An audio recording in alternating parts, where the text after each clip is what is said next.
Welcome to today's Explainer. You know, when most of us think of Arizona, we instantly picture the Grand Canyon, right?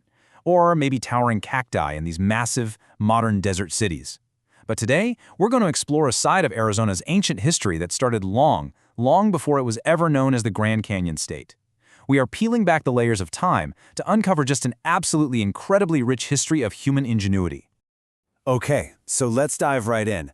I want to contrast our modern perception of the state with the reality of the ingenious societies who actually first conquered this desert.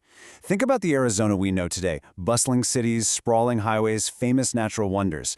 Now, completely flip the script. Go back thousands of years, way before European explorers even arrived. This exact same landscape was home to thriving agricultural societies. We're talking extensive canal systems, vast trade routes, and incredibly sophisticated homes. It's like a whole different world, right in the exact same spot.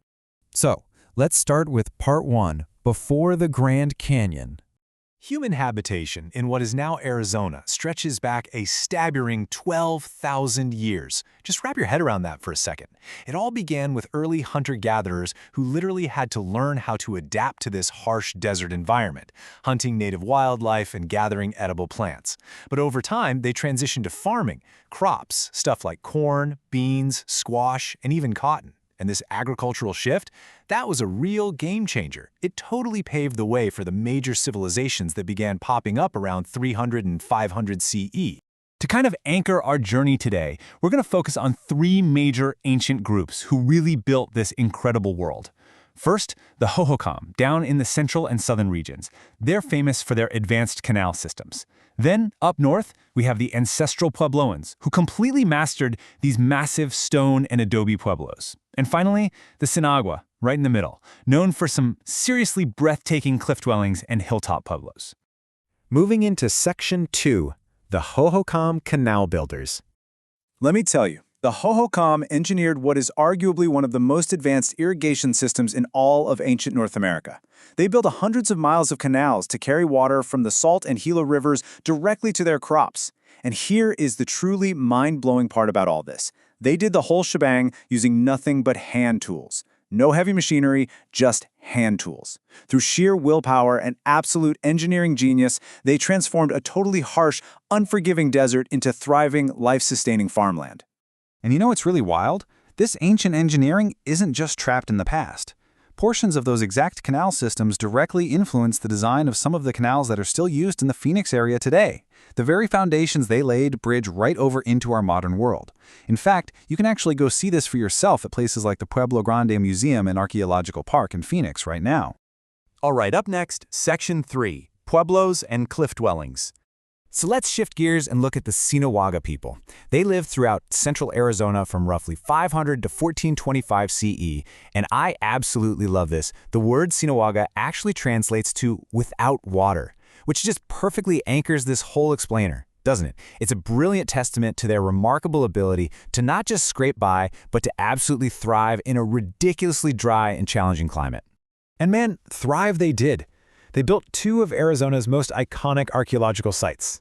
First is Montezuma Castle, which is this stunning 5-story cliff dwelling built directly into the side of a limestone cliff. It's literally like an ancient high-rise. Then there's Tuzigode, a massive hilltop pueblo that gives these sweeping, panoramic views over the Verde Valley. You can still see their architectural genius firsthand at these national monuments today. And honestly, it just gives you this fascinating look at how flawlessly they adapted to their environment. Meanwhile, slightly further north, our third group, the ancestral Puebloans, were proven to be just unbelievably resilient. These guys were master farmers, potters, and traders building massive villages out of stone and adobe. If you visit Wapaki National Monument today, you can explore these huge pueblos that once housed hundreds of people. But here is the craziest part. When the nearby Sunset Crater volcano literally erupted and dramatically altered the entire landscape, they didn't just pack up and leave. No way. They remarkably adapted their farming techniques and just figured out how to survive and even thrive in the volcanic aftermath. Which brings us to Section 4, Messages Carved in Stone. As you travel across these different regions, you'll find thousands of mysterious, beautiful messages carved directly into the landscape. We call these petroglyphs, images carved straight into rock surfaces by ancient peoples. And they depicted a really vibrant mix of things. We're talking native animals, people, hunting scenes, celestial objects, and all sorts of intricate geometric designs. While a lot of the specific meaning is still open to interpretation, archaeologists believe these incredible carvings were used for cultural, ceremonial, and communication purposes. You can spot them at places like the Deer Valley Petroglyph Preserve, Painted Rock, and the V-Bar-V Heritage Site. Oh, and speaking of amazing stone creations, over in the Petrified Forest National Park, there's this place called the Agate House. It is a reconstructed pueblo built almost entirely out of petrified wood. I mean, just imagine for a second constructing your family home out of colorful, fossilized wood. It's this stunning convergence of natural geology and human architecture, all beautifully preserved right there amidst the ancient petroglyphs. All right, Section 5, a continuously inhabited landscape. Now, this might be the most important takeaway from our whole explainer today.